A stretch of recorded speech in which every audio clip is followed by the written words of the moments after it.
Assalamualaikum warahmatullahi wabarakatuh.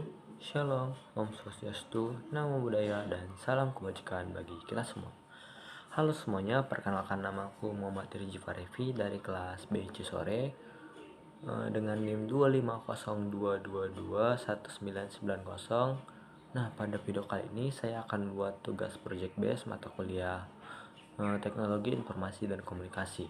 Nah, langsung saja saya akan membahas tentang input dan output. Apa sih itu input? Input adalah data atau instruksi apapun yang dimasukkan ke dalam komputer. Nah, jenis-jenis input. Yang pertama itu ada keyboard. Keyboard adalah contoh perangkat input yang berisi tombol-tombol yang biasa ditekan untuk memasukkan data ke dalam komputer. Nah, keyboard sendiri terbagi menjadi beberapa jenis keyboard. Yang pertama ada standar keyboard. Nah, standar keyboard ini adalah keyboard yang biasa digunakan oleh sekolah, kantor, maupun juga di beberapa perusahaan lainnya. Yang kedua ada on-screen keyboard. Nah, keyboard ini juga biasa digunakan di kantor-kantor juga. Yang ketiga ada compact keyboard. Yang keempat ada ergonomi keyboard. Nah, keyboard ini jarang digunakan karena bentuknya yang berbeda. Dan yang keyboard yang terakhir ada gaming keyboard. Nah, keyboard ini biasa digunakan oleh youtuber dan player gaming yang lainnya. Selanjutnya ada mouse. Mouse adalah perangkat input komputer yang digunakan untuk menggerakkan dan memberikan perintah di layar. Dan juga mouse ini terbagi menjadi dua jenis juga. Yang pertama ada mouse touchpad dan mouse trackball. Nah, selanjutnya ada touchscreen. Touchscreen adalah layar yang dapat menerima input melalui sentuhan jari. Contohnya ada smartphone, tablet, dan juga all-in-one. Selanjutnya ada pen input. Pen input adalah memasukkan data menggunakan pena digital. Nah, pen input sendiri ini juga terbagi menjadi 3 jenis. Yang pertama ada stylus, selanjutnya ada digital pen, dan yang ketiga ada graphic tablet. Nah, selanjutnya ada motion input. Motion input adalah metode memasukkan perintah atau data ke dalam sistem komputer melalui gerakan fisik. Misalnya, menggerakkan tangan untuk menggeser menu tanpa menyentuh layar. Selanjutnya ada voice dan audio input.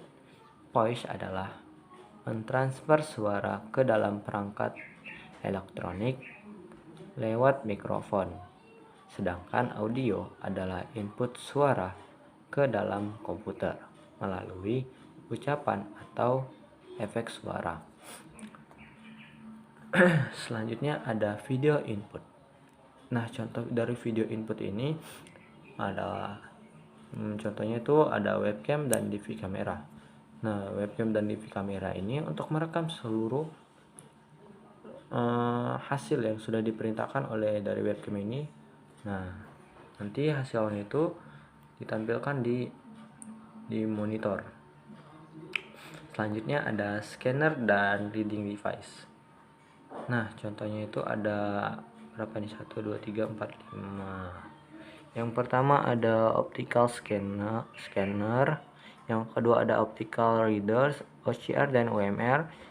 Yang ketiga ada barcode and QR code reader. Yang keempat ada RFID readers, dan yang terakhir ada Magic Stripe and MICR. Nah, selanjutnya apa itu output? Output adalah data yang diberikan komputer setelah memproses input. Nah, seperti yang tadi pada mana tuh? Video input. Nah, webcam dan DV kamera kan memproses input, memproses video, merekam dan memerintahkan hasil merekam kejadian tersebut. Nah, pada output tersendiri itu tadi dia memberikan hasil dari DV kamera tersebut.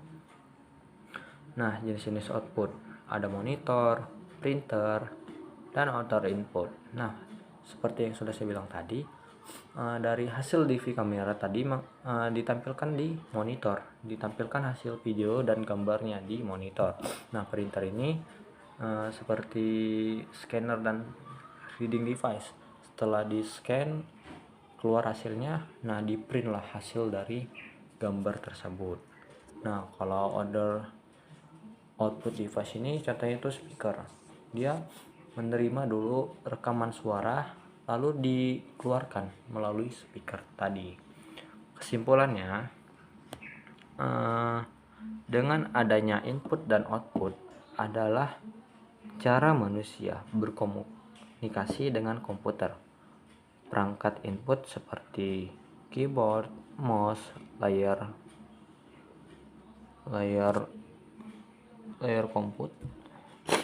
mouse, layar sentuh, stylus, mikrofon, kamera, dan scanner digunakan untuk memasukkan data atau perintah ke komputer.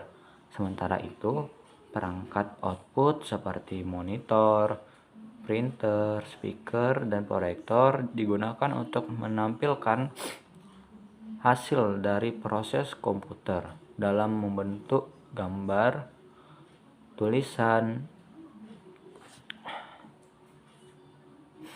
suara, atau juga cetakan. Semua perangkat ini membuat komputer lebih mudah digunakan untuk berbagai keperluan, mulai dari belajar, bekerja, bermain game, hingga membantu pengguna yang memiliki keterbatasan fisik melalui teknologi khusus. Sekian, terima kasih.